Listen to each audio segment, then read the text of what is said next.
Welcome to part 4 of the PT Cloud Online Business Mentoring Program. So what will this coaching video cover? First, we will review how things are going with regards to growing your online business. And then we'll take a look at how you can help clients become more compliant to what they have to do.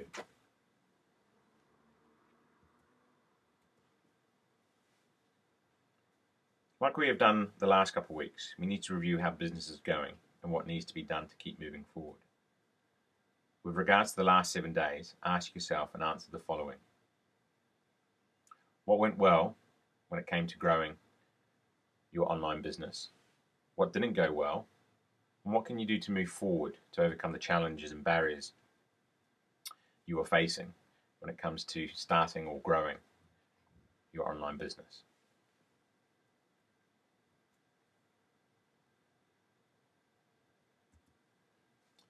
Let's now take a look at how you can help your clients become more compliant to do what they need to do to achieve their goals. 95% of New Year's resolutions are never achieved. Why are we so terrible at sticking to goals? In a way, achieving goals goes against our natural biological drivers. Studies have shown that the most common emotions people feel during the goal achievement process are frustration, anxiety, fear, and boredom. Majority of people want something different from what they currently have. It is a healthy human trait to want to better oneself. So why is it that most people who start the process of change find it difficult to stick to change? Ultimately, most people want to achieve the goal without the discomfort that comes with change, and are easily pushed back into their comfort zone through feelings of frustration that their goal hasn't been achieved quickly enough, anxiety or fear that they will never get what they want, with some people finding what they have to do to achieve what they want boring. A good coach, though, will identify these challenges and apply the correct strategies to overcome them.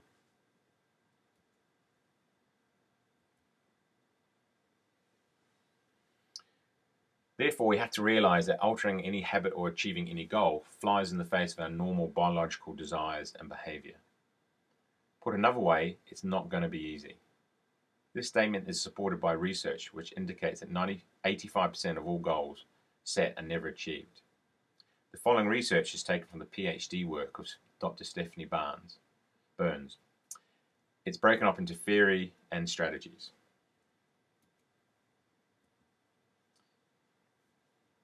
The amount of time you have to dedicate to a goal has nothing to do with your chance of achieving it.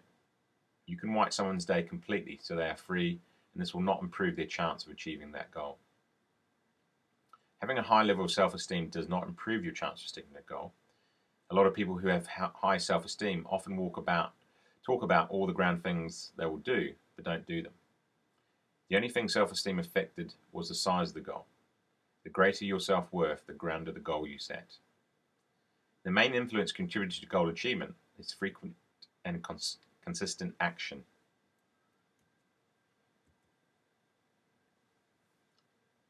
When people stop taking action towards their goal, they rationalized it by making up a story around why they couldn't do it. Most of the time, they said it was not their fault. They said things like, I'm just not an exercise type person, or the family is more important and I really need to be there for them. When analysed, their stories were inaccurate and delusional. Also, often people who stopped taking action towards their goal said that they were merely putting it off and would get back to it later, which they never did.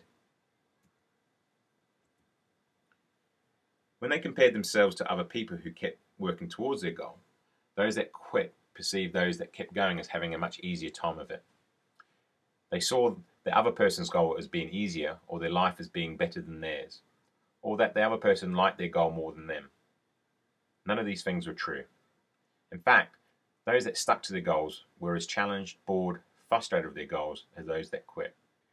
They just didn't see those things as a reason to quit.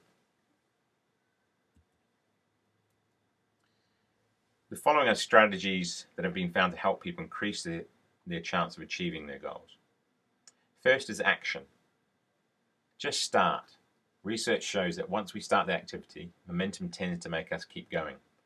For example, to get people to exercise, researchers got them to walk for 10 minutes a day. However, once they were out and exercising, they continued to walk much longer than 10 minutes. As the saying goes, do the first things first. And as a coach, just get your clients to focus on the first thing they have to do. Get them doing it, and it is likely it will then lead on to more action. Don't overthink things. Don't think too much. People that didn't achieve their goal tended to think about it a lot. For example, say their goal was to go to the gym. Those that didn't get there would sit on the lounge and debate over and over again in their heads if they should go or not. Finally, they ran out of time and couldn't go. As a coach, don't get your clients to think too much about why they have to have the goal they want and think too much on what they have to do to achieve them. Just get them doing it. Just do it. Those people that did achieve their goal didn't analyze it too much. When it came to their time to do their chosen activity, they just did it rather than thinking about doing it. In a way, their heads were quieter. Most goals are abandoned after 3 weeks. One key to achieving goals is to sustain the action long enough to see a result. Consider the little stuff. When someone has set a goal, they only thought about the outcome they'll get at the end of it, not what it will take to achieve it.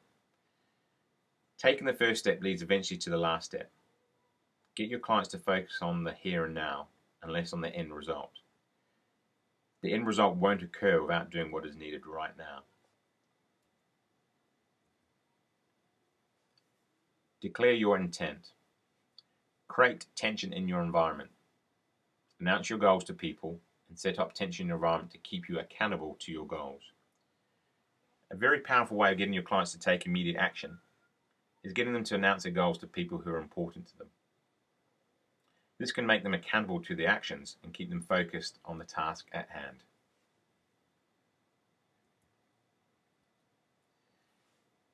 Thank you for taking the time to watch this online coaching video. The next coaching video this week will look at how, as a coach, you can get your point across.